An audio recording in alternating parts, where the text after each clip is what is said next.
Good morning পরীক্ষা প্রস্তুতি YouTube চ্যানেলে তোমাদের সকলকে আর একবার ওয়েলকাম। ক্লার্কশিপের অ্যাডমিট কার্ড লিঙ্ক ইস্যু করে দেওয়া হয়েছে, আশা করি সবাই তোমরা দেখে নিয়েছো। ক্লার্কশিপের মেন্স কার কোথায় সেন্টার পড়ছে, আর মাত্র হাতে 10 থেকে 11 দিন সময়, 28 তারিখে মেন পরীক্ষা। তো অনেকে অনেক পড়া করে নিয়েছে এতদিনের মধ্যে।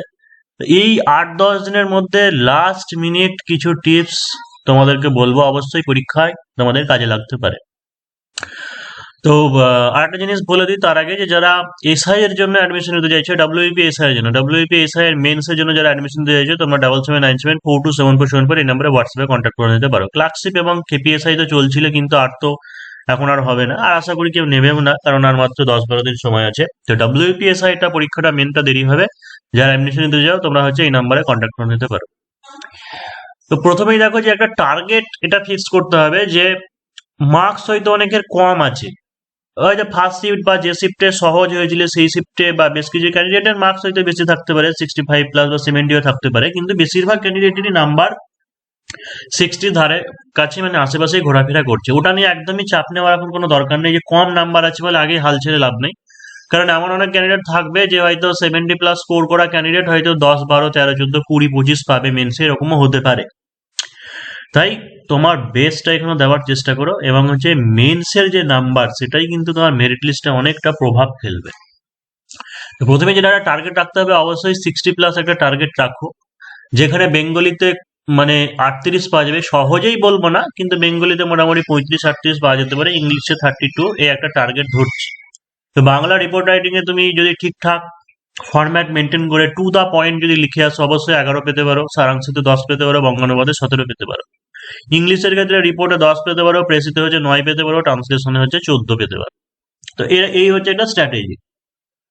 এবার দেখো যে পাস করার মূল মন্ত্র, এই পয়েন্টগুলো বলবো, এই পয়েন্টগুলো তোমরা দেখবে। 1 নম্বর হচ্ছে বেসিক জানা, অর্থাৎ বেসিকটা তোমাকে জানতে হবে। 2 নম্বর হচ্ছে tense, parts of speech, sentence structure করতে পারা।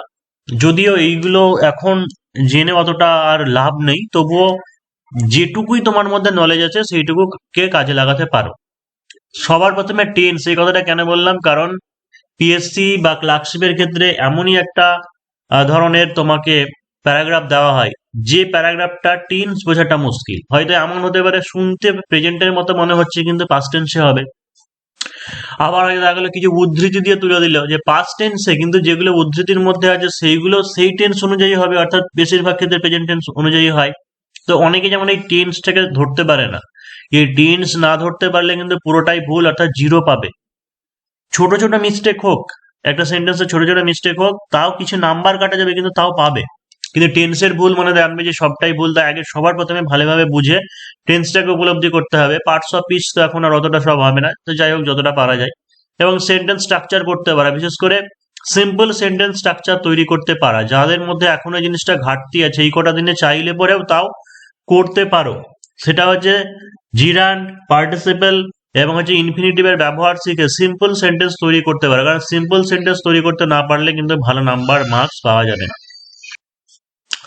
আর আসল কথা হচ্ছে সহজ সরল ভাষায় 6টা রাইটিং অ্যাভারেজ মানের লিখে আসতে হবে, অর্থাৎ তোমাকে 6টা রাইটিংই কমপ্লিট করতে হবে সহজ সরল ভাষায়, টু দা পয়েন্ট, এবং নিট অ্যান্ড। এইটা একটা জিনিস যেটা ভুল করে অনেকে, হয়তো দেখা যাচ্ছে রিপোর্ট রাইটিংটা অনেকে প্রচুর বড় করে লেখে। একটা জিনিস জানবে যে বেশি লিখলেই বেশি নাম্বার পাবে না, এটা মাথায় ভালো করে ঢুকিয়ে নাও, যে বেশি লিখলেই বেশি নাম্বার পাবে না। অর্থাৎ বাংলার ক্ষেত্রে 120টা হতে পারে, ইংলিশের ক্ষেত্রে 100 থেকে 110টা ওয়ার্ডস এর মধ্যে লিখো, তাছাড়া এমনিতে সময় পাবেও না। এবং এই রিপোর্টের পিছনে বেশি সময় দিয়ে দেখা গেলে যে তুমি প্রেসি ভালো একদমই লিখতে পারছো না, ট্রান্সলেশন কমপ্লিট করতে পারলে না, এটা একদমই করবে না। অর্থাৎ সেই কারণের জন্য প্রতিদিন একটা করে মক টেস্ট দেওয়া উচিত, বা যে রিপোর্ট রাইটিংটা তুমি মুখস্থ করছো বা ট্রান্সলেশন প্রেসি, সেটা শুধু পড়লে হবে না, সেটা তোমাকে খাতায় লিখতে হবে। আর একটা জিনিস, টু দা পয়েন্ট লেখা, এটা ভীষণ জরুরি। টু দা পয়েন্ট অর্থাৎ যেমন ধরো একটা রিপোর্ট রাইটিং যদি এরকম দেওয়া হয়, যে যেমন অগ্নিকাণ্ড এর আগেবার দিয়েছিল, যে অগ্নিকাণ্ড নিয়ে লেখা, যে ওখানে লেখা ছিল ডেসক্রাইব দ্য ইনসিডেন্ট, তাহলে ইনসিডেন্টটা ছোট্ট করে তোমার মতো করে লিখবে। ফায়ার ফাইটিং এফর্টস, অর্থাৎ ফায়ার ফাইটিংটা এসেছিল, কি করেছিল, তারপরে যে ড্যামেজ কস্ট, কি কি ক্ষয়ক্ষতি হয়েছিল, এই যে পয়েন্ট দেওয়া আছে শুধু সেই পয়েন্টটুকুই লিখবে, সেই পয়েন্ট টু দা পয়েন্টে লিখবে, এক্সট্রা কোনো পয়েন্ট লিখবে না। আর এটা যে ভোকাবুলারি স্টক বাড়ানো, এখন তার সেটা উপায় নেই, যা যে যা করেছে করেছো। আর একটা জিনিস যে রিপোর্ট রাইটিং এর টপিক, দেখো আমার মতে যে টপিক গুলো বলবো সেই টপিক গুলো পড়বে, তার মধ্যে অবশ্যই কমন পেয়ে যাওয়ার কথা। এবার বাকি অন্যান্য করতেই পারো, মানে বিভিন্ন টপিক যেগুলো কারেন্ট টপিক বলছো, কেউ অপারেশন সিন্দুর, SIR, তারপরে আরো উদ্ভট উদ্ভট কিছু টপিক অনেকেই বলছো, সেই সমস্ত টপিক পড়লে করতেই পারো, কিন্তু আমি ওগুলো সাজেশনের মধ্যে রাখছি না। এখন শেষ মুহূর্তে কি করবে, যে একটা ট্রেনের উপর, ট্রেন অ্যাক্সিডেন্টের উপর একটা রিপোর্ট রাইটিং লেখো, রোড অ্যাক্সিডেন্টের উপর একটা লিখো, শিপ জাহাজ উল্টে যাওয়া, এবং হচ্ছে ফায়ার অ্যাক্সিডেন্ট, এবং অবশ্যই ফ্লাইট অ্যাক্সিডেন্ট যেটা সেটাকে করে নিতে পারো ফ্লাইট অ্যাক্সিডেন্ট। তারপর যে ফ্লাড, বন্যা, সাইক্লোন, লাইটনিং, তারপর যে আর্থকোয়েক, অর্থাৎ একটা বন্যা সংক্রান্ত, একটা ঝড় সংক্রান্ত, বজ্রপাত, ভূমিকম্প, ভূমিকম্প যেমন ইম্পর্টেন্ট আছে এবারের জন্য। তারপরে হচ্ছে ট্রেন অ্যাক্সিডেন্ট এবারের জন্য ভীষণ ইম্পর্টেন্ট আছে। তবে সাধারণত আর একটা জিনিস হতে পারে যে ক্লার্কশিপের ক্ষেত্রে কারেন্ট টপিক ওরকম ভাবে তুলে দেয় না। এর আগে আর করোনার বছর ছিল, করোনার সময় ছিল বলে প্রত্যেকটা পরীক্ষাতেই করোনাকে নিয়ে এসেছিল, কিন্তু তাই বলে এবার যে কারেন্ট টপিক হয়ে গেছে এরকম দেয় না সাধারণত, যে পার্টিকুলার বিশেষ একটা পয়েন্টস তুলে দেয় না। যে কোনো হয়তো শুধু বললে একটা ট্রেন দুর্ঘটনা নিয়ে লিখুন, যে কিভাবে হয়েছিল না হয়েছিল, শুধু এই পয়েন্টটা বলা থাকবে, যে পার্টিকুলার করমণ্ডল নিয়ে লিখুন বা হচ্ছে কাঞ্চনজঙ্ঘা এক্সপ্রেস নিয়ে লিখুন, এরকম বলে না সাধারণত, আবার দিতেও পারে। তো সেই কারণের জন্য এই উদ্ভট টপিক যারা বলছো, অপারেশন সিন্দুর, SIR, তারপরে হচ্ছে যেমন উইমেন্স যারা অনেকে বলছো, ওইগুলোও পড়বে না। দেখো, এটা রিপোর্ট রাইটিং মাধ্যমিক লেভেলে, এটা পরীক্ষা, রিপোর্ট রাইটিং সেই সমস্ত টপিকেই পড়বে যে টপিকটা সবার আয়ত্তের মধ্যে আছে, জানার মধ্যে আছে বিষয়বস্তুটা, সেরকম ধরনের টপিকই দেওয়া হবে। তুমি যদি এখন মহিলা বিশ্বকাপ জিতলো বলে যদি রিপোর্ট রাইটিং দাও, আমাকে যদি বলো আমি এখন তথ্য জানি না, আমি এখন তথ্য জানি না যে কোথায় হয়েছিল, কে কত রান করেছিল, ক্যাপ্টেন কে, কার ক্যাপ্টেন কে আছে জানি না, কিভাবে আমি লিখবো এরকম একটা রিপোর্ট রাইটিং? তো এইগুলোকে জিকে নলেজ, জিকে নলেজের উপরে রিপোর্ট রাইটিং থাকবে না, ঠিক আছে? কিন্তু ট্রেন অ্যাক্সিডেন্ট এটা তো সবাই জানে, যে ট্রেন অ্যাক্সিডেন্ট কিভাবে কি হতে পারে না হতে পারে।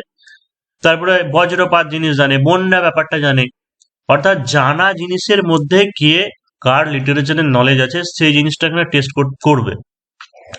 3 নম্বরে যে অ্যাওয়ারনেস ক্যাম্পেইন, যেমন হচ্ছে ট্রি প্ল্যান্টেশন, বৃক্ষরোপণ অভিযান বা সেভ ডাইভ সেভ লাইফ, তারপরে যে গার্বেজ ক্লিনিং অপারেশন, প্লাস্টিক নিষিদ্ধ অভিযান, রয়্যাল বেঙ্গল টাইগার অ্যাটাক, মানে এটা একবার পড়েছিল অনেক আগে, যে লোকালে রয়্যাল বেঙ্গল টাইগার ঢুকে পড়েছিল বলে। তারপরে যে জিনাত টাইগার ক্যাচিং, এইরকম টাইপের যে রিপোর্ট রাইটিং যেগুলো আছে সেইগুলোকে করো, সেইগুলোকে করে অ্যাওয়ারনেস ক্যাম্পেইন টাইপের, বা হচ্ছে ডেলি নিউজ পেপার যেগুলো আছে অ্যাক্সিডেন্টাল টাইপ, সেটা রোড অ্যাক্সিডেন্ট সংক্রান্ত বা কোনো যানবাহন সংক্রান্ত অ্যাক্সিডেন্ট হতে পারে, বা হচ্ছে ন্যাচারাল ডিজাস্টার, প্রাকৃতিক বিপর্যয় বা দুর্যোগ সংক্রান্ত যেগুলো হয় সেগুলো আসার সম্ভাবনা আছে এরকম ধরনের টপিক।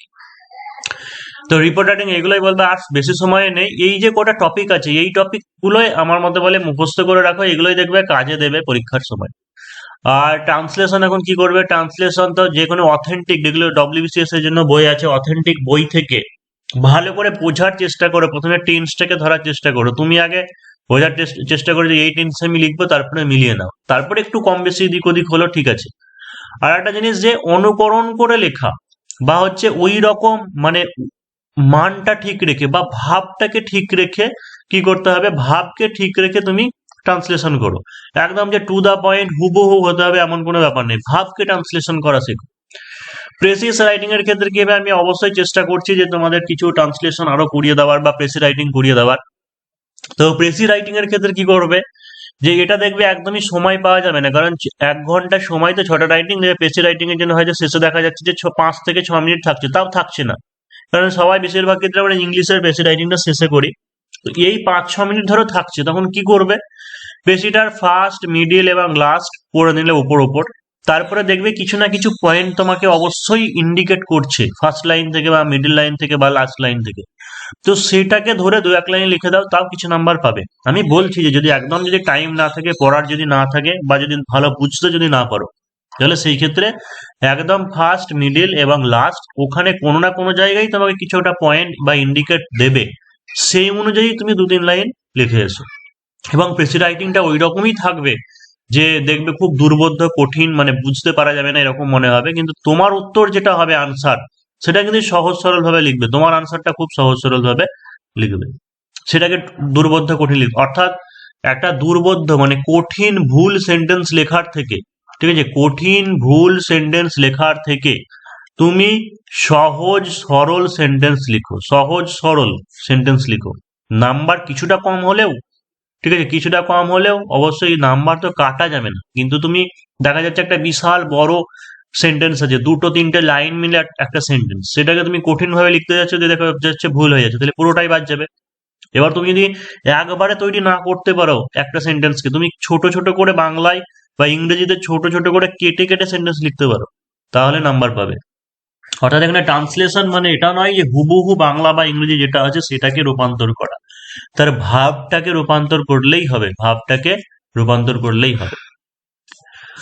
তাহলে এখন এই পর্যন্ত একটা টিপস বললাম বা রিপোর্ট রাইটিং এর টপিক গুলো আলোচনা করলাম, এর পরে টপিক হোক বা ট্রান্সলেশন হোক সেই জিনিসগুলো আলোচনা করবো। যারা চ্যানেলে নতুন আছে অবশ্যই সাবস্ক্রাইব করে রাখতে পারো, অবশ্যই এখান থেকে হেল্প অবশ্যই পাবে।